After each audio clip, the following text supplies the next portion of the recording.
नमः। ओम नमः। ओम नमः। परम श्रद्धेय आचार्य प्रज्ञ सागर महाराज जी, श्रावण बेलागोला के मठाधीश स्वामी चारुकीर्ति जी, मेरे सहयोगी गजेंद्र सिंह शेखावत जी, संसद में मेरे साथी भाई नवीन जैन जी, भगवान महावीर अहिंसा भारती ट्रस्ट के प्रेसिडेंट प्रियंक जैन जी, सेक्रेटरी ममता जैन जी, ट्रस्टी पीयूष जैन जी, अन्य सभी महानुभाव, संतजन, देवी और सज्जनों, जय जिनेन्द्र। आज हम सब भारत की आध्यात्म परंपरा के एक महत्वपूर्ण अवसर के साक्षी बन रहे हैं। पूज्य आचार्य श्री विद्यानंद जी मुनिराज, उनकी जन्म शताब्दी का ये पुण्य पर्व, उनकी अमर प्रेरणाओं से ओतप्रोत कार्यक्रम एक अभूतपूर्व प्रेरक वातावरण का निर्माण हम सबको प्रेरित कर रहा है। इस आयोजन में यहां उपस्थित लोगों के साथ ही लाखों लोग ऑनलाइन व्यवस्था के जरिए भी हमारे साथ जुड़े हैं। मैं आप सभी का अभिनंदन करता हूं। मुझे आने का अवसर देने के लिए आप सबका आभार व्यक्त करता हूं। साथियों, आज का ये दिन एक और वजह से बहुत विशेष है। 28 जून यानी 1987 में आज की तारीख पर ही आचार्य श्री विद्यानंद जी महाराज मुनिराज को आचार्य पद की उपाधि प्राप्त हुई थी।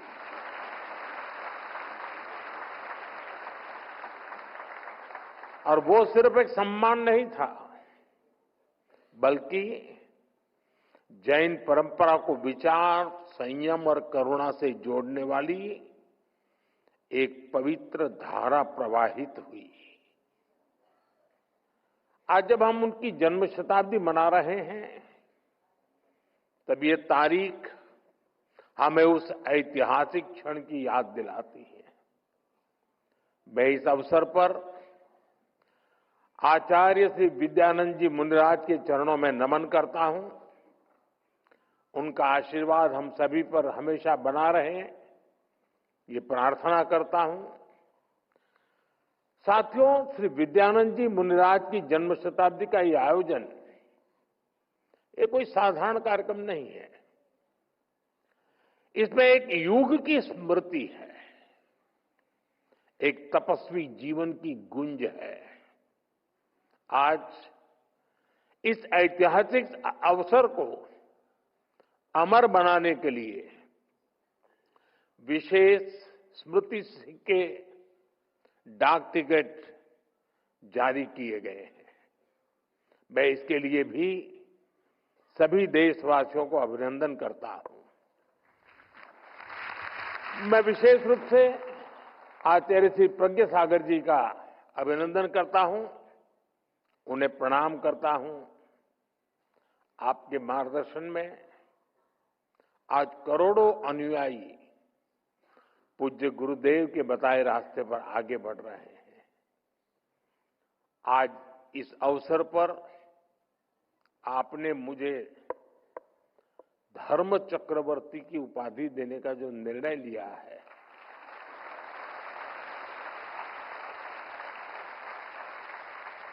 मैं खुद को इसके योग्य नहीं समझता। लेकिन हमारा संस्कार है कि हमें संतों से जो कुछ मिलता है उसे प्रसाद समझकर स्वीकार किया जाता है। और इसलिए मैं आपके इस प्रसाद को विनम्रतापूर्वक स्वीकार करता हूं और मां भारती के चरणों में समर्पित करता हूं। साथियों, जिस दिव्य आत्मा की वाणी को, उनके वचनों को हम जीवन भर गुरु वाक्य मानकर उनसे सीखते हैं, जिनसे हमारे हृदय भावात्मक रूप से जुड़ रहे हैं, उनके बारे में कुछ भी बोलना हमें भावुक कर देता है। मैं अभी भी सोच रहा हूं कि श्री विद्यानंद जी मुनिराज के बारे में बोलने की जगह काश हमें आज भी उन्हें सुनने का सौभाग्य मिलता।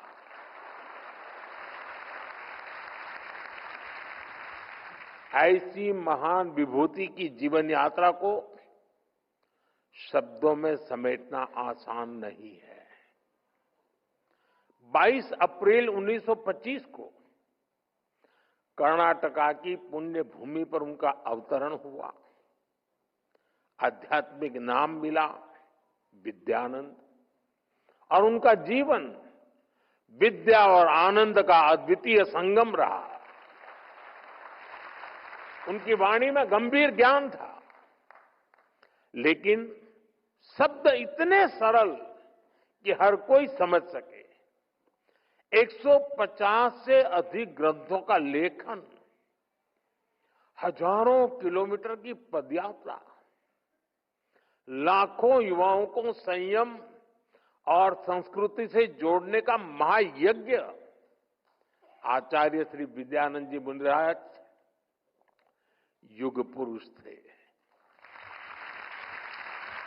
युग दृष्टा थे।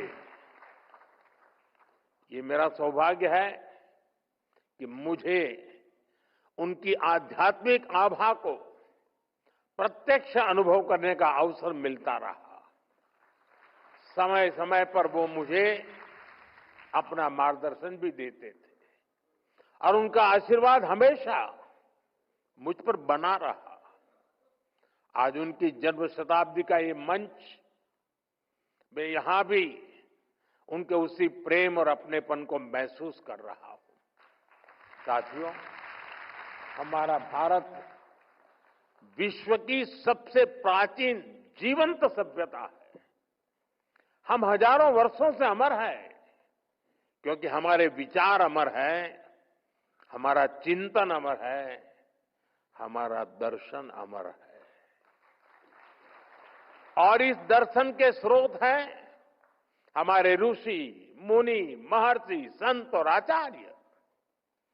आचार्य श्री विद्यानंद जी मुनिराज भारत की इसी पुरातन परंपरा के आधुनिक प्रकाश स्तंभ है। कितने ही विषयों पर उनकी विशेषज्ञता थी, कितने ही क्षेत्रों में उनकी दक्षता हासिल थी।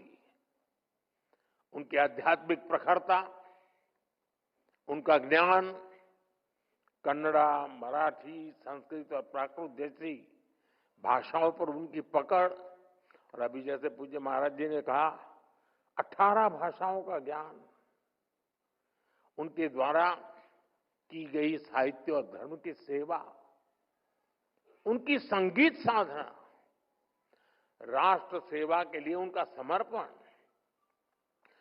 जीवन का ऐसा कौन सा आयाम है जिसमें उन्होंने आदर्शों के शिखर न छुए हो।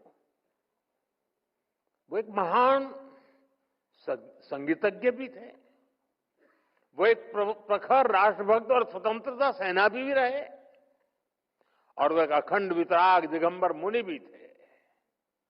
वो विद्या और ज्ञान के भंडार भी थे और वो आध्यात्मिक आनंद के स्रोत भी थे। मैं मानता हूं कि माननीय सुरेंद्र उपाध्याय से आचार्य श्री विद्यानंद मुनिराज बनने की उनकी यात्रा, ये सामान्य मानव से महामानव बनने की यात्रा है। ये इस बात की प्रेरणा है कि हमारा भविष्य हमारे वर्तमान जीवन की सीमाओं में बंधा नहीं होता। हमारा भविष्य इस बात से तय होता है कि हमारी दिशा क्या है, हमारा लक्ष्य क्या है और हमारे संकल्प क्या है। साथियों, आचार्य श्री विद्यानंद जी मुनिराज ने अपने जीवन को सिर्फ साधना तक सीमित नहीं रखा। उन्होंने जीवन को समाज और संस्कृति के पुनर्निर्माण का माध्यम बना दिया। प्राकृत भवन और अनेक शोध संस्थानों की स्थापना करके उन्होंने ज्ञान की दीपशिखा को नई पीढ़ियों तक पहुंचाई। उन्होंने जैन इतिहास को भी उसकी सही पहचान दिखाई। जैन दर्शन और अनेकांतवाद जैसे मौलिक ग्रंथों की रचना कर उन्होंने विचारों को गहराई, व्यापकता और समरसता दी। मंदिरों के जीर्णोद्धार से लेकर गरीब बच्चों की शिक्षा और सामाजिक कल्याण तक उनका हर प्रयास आत्म कल्याण से लेकर लोक मंगल तक जुड़ा रहा। साथियों, आचार्य विद्यानंद जी महाराज कहते थे, जीवन तभी धर्ममय हो सकता है जब जीवन स्वयं सेवा बन जाए। उनका ये विचार जैन दर्शन की मूल भावना से जुड़ा हुआ है। ये विचार भारत की चेतना से जुड़ा हुआ है। भारत सेवा प्रधान देश है। भारत मानवता प्रधान देश है।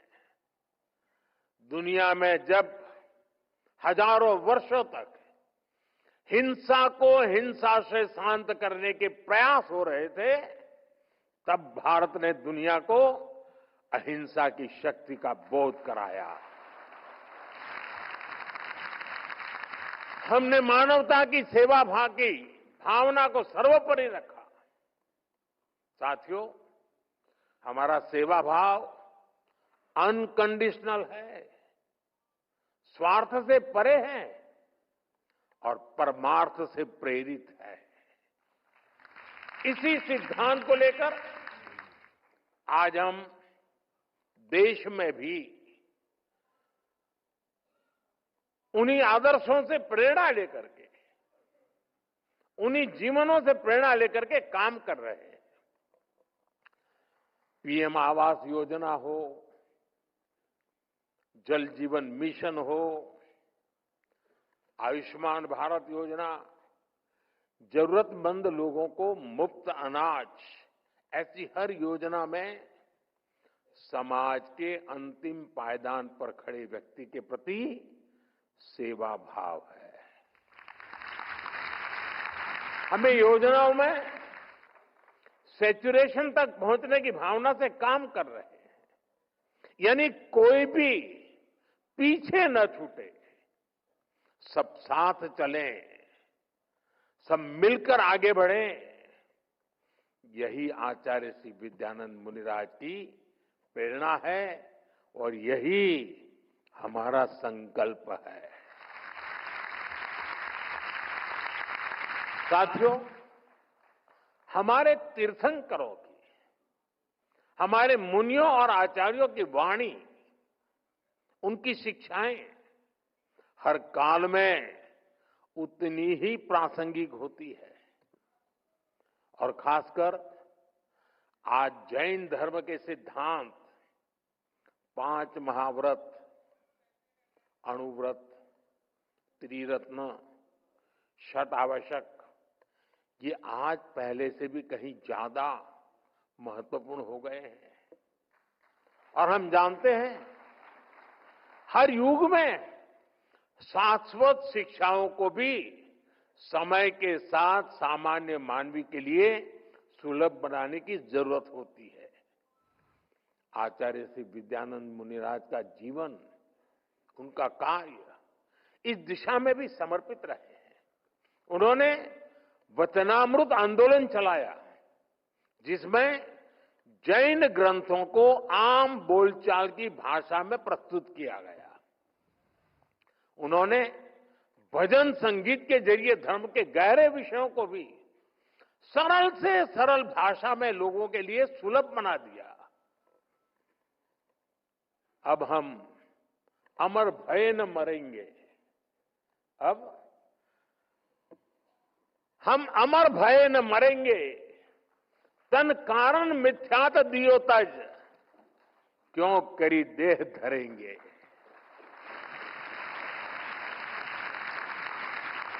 आचार्य श्री के ऐसे कितने ही भजन, जिनमें उन्होंने अध्यात्म के मोतियों को मिलाकर हम सब के लिए एक पुण्य माला बना दी है। अब हम अमर भय न मरेंगे। अमरता में ये सहज विश्वास, अनंत की ओर देखने का ये हौसला, यही भारतीय अध्यात्म और संस्कृति को इतना खास बनाती है। साथियों, आचार्य श्री विद्यानंद मुनिराज की जन्म शताब्दी का वर्ष हमें निरंतर प्रेरणा देने वाला है। हमें आचार्य श्री के आध्यात्मिक वचनों को अपने जीवन में आत्मसात तो करना ही है। समाज और राष्ट्र के लिए उनके कार्यों को हम आगे बढ़ाएं, ये भी तो हमारा दायित्व है। आप सब जानते हैं, आचार्य श्री विद्यानंद मुनिराज ने अपने साहित्य के जरिए, अपने भजनों के माध्यम से प्राचीन प्राकृत भाषा का कितना पुनरुद्धार किया। प्राकृत भारत के सबसे पुरानी भाषाओं में से एक है। ये भगवान महावीर के उपदेशों की भाषा है। इसी भाषा में पूरा मूल जैन आगम रचा गया, लेकिन अपनी संस्कृति की उपेक्षा करने वालों के कारण ये भाषा सामान्य प्रयोग से बाहर होने लगी थी। हमने आचार्य श्री जैसे संतों के प्रयासों को देश का प्रयास बनाया। पिछले साल अक्टूबर में हमारी सरकार ने प्राकृत को शास्त्रीय भाषा का दर्जा दिया, और अभी पूज्य आचार्य जी ने उसका जिक्र भी किया। हम भारत की प्राचीन पांडुलिपियों को डिजिटाइज करने का अभियान भी चला रहे हैं। इसमें बहुत बड़ी मात्रा में जैन धर्म ग्रंथों और आचार्यों से जुड़ी पांडुलिपियां शामिल है। और अभी जैसा आपने कहा, 50,000 से ज्यादा पांडुलिपियों के विषय में हमारे सचिव महोदय यहां बैठे हैं, वो आपके पीछे पड़ जाएंगे।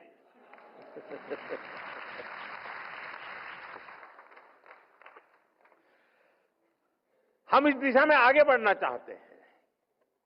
अब हम हायर एजुकेशन में भी मातृभाषा को बढ़ावा देते हैं, और इसलिए मैंने लाल किले से कहा है, हमें देश को गुलामी की मानसिकता से मुक्ति दिलानी है। हमें विकास और विरासत को एक साथ लेकर आगे बढ़ना है। इसी संकल्प को केंद्र में रखकर हम भारत के सांस्कृतिक स्थलों का, तीर्थ स्थानों का भी विकास कर रहे हैं। 2024 में हमारी सरकार ने भगवान महावीर के 2550वें निर्वाण महोत्सव का व्यापक स्तर पर आयोजन किया था।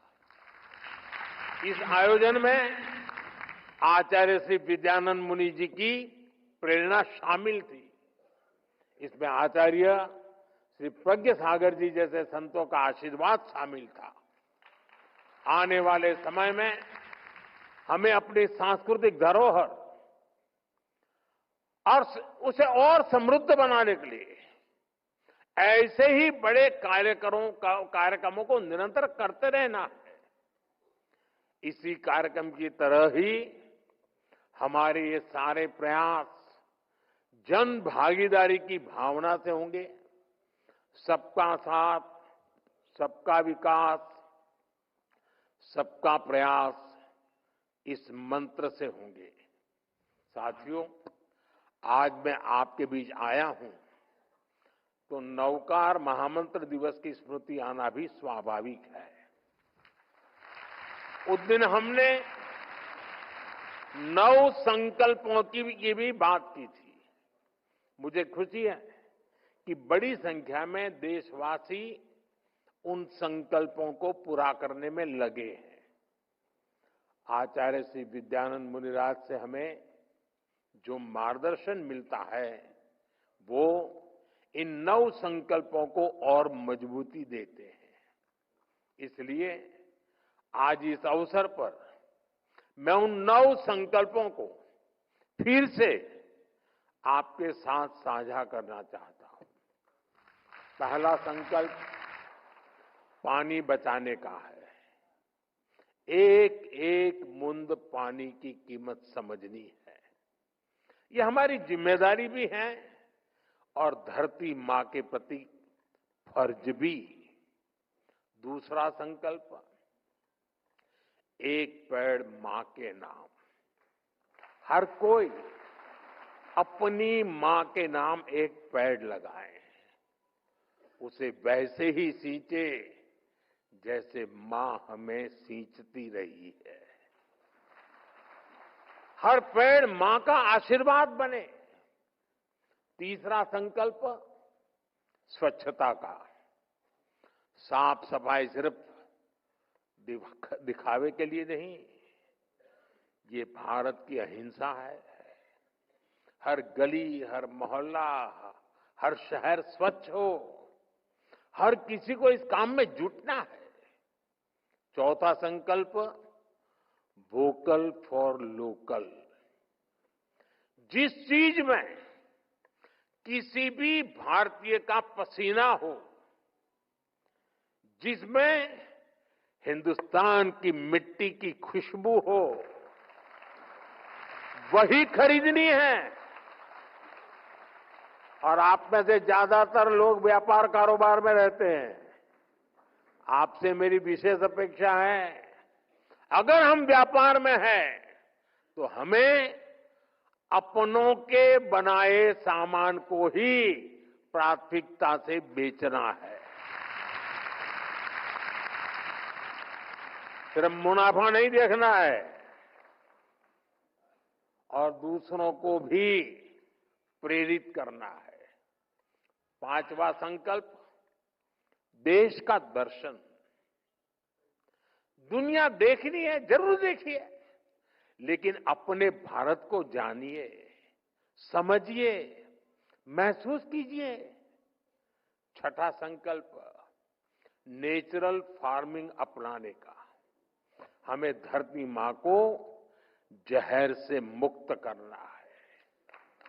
खेती को रसायनों से दूर ले जाना है। गांव-गांव में प्राकृतिक खेती की बात पहुंचानी है। ये हमारे पूज्य महाराज साहब जूते न पहने, इतने से बात नहीं चलेगी। हमें भी तो धरती मां की रक्षा करनी होगी।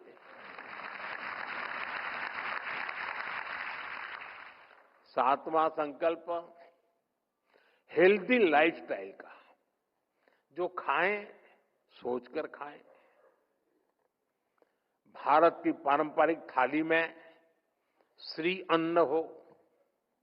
हमें भोजन में कम से कम 10% तेल भी कम करना है। इससे मोटापा भी जाएगा और जीवन में ऊर्जा भी आएगी। 8वां संकल्प योग और खेल का है। खेल और योग दोनों को दैनिक जीवन का हिस्सा बनाना है। 9वां संकल्प गरीब की मदद करना, किसी गरीब की हैंड होल्डिंग करना, उसे गरीबी से निकलने में मदद करना, यही असली सेवा है। मुझे विश्वास है हम इन 9 संकल्पों पर काम करेंगे तो आचार्य श्री विद्यानंद जी मुनिराज जी को और उनकी शिक्षाओं को भी ज्यादा सशक्त करेंगे। साथियों, भारत की चेतना को, हमारे संतों के अनुभवों को लेकर हमने देश के लिए अमृतकाल का विजन सामने रखा है। आज 140 करोड़ देशवासी देश के अमृत संकल्पों को पूरा करते हुए विकसित भारत के निर्माण में जुटे हैं। विकसित भारत के इस सपने का मतलब है हर देशवासी के सपनों को पूरा करना। यही आचार्य श्री विद्यानंद जी मुनिराज जी ने हमें प्रेरणा दी है। उनके दिखाए प्रेरणा पथ पर चलना, उनकी शिक्षाओं को आत्मसात करना, राष्ट्र निर्माण को अपने जीवन का पहला ध्येय बना लेना, ये हम सबकी जिम्मेदारी है। मुझे विश्वास है आज इस पवित्र अवसर की ऊर्जा हमारे इन संकल्पों को सशक्त बनाएगी। और अभी प्रज्ञा महाराज साहब ने कहा कि जो हमें छेड़ेगा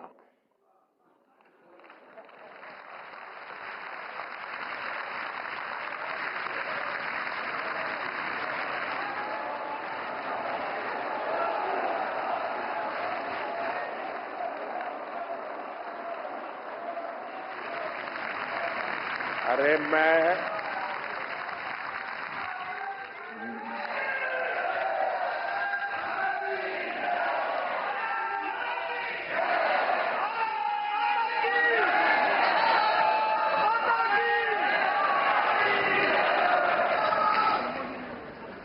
जैनियों के कार्यक्रम में हूं।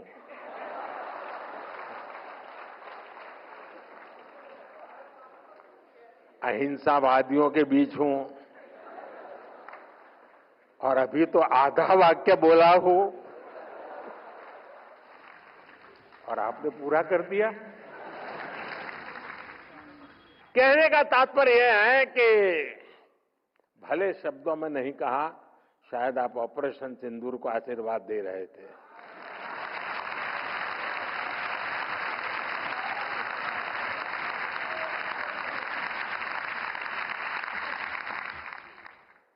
आप सबका प्यार, आप सबके आशीर्वाद, इन भावनाओं के साथ मैं एक बार फिर आचार्य श्री विद्यानंद जी मुनिराज जी को श्रद्धापूर्वक नमन करता हूं।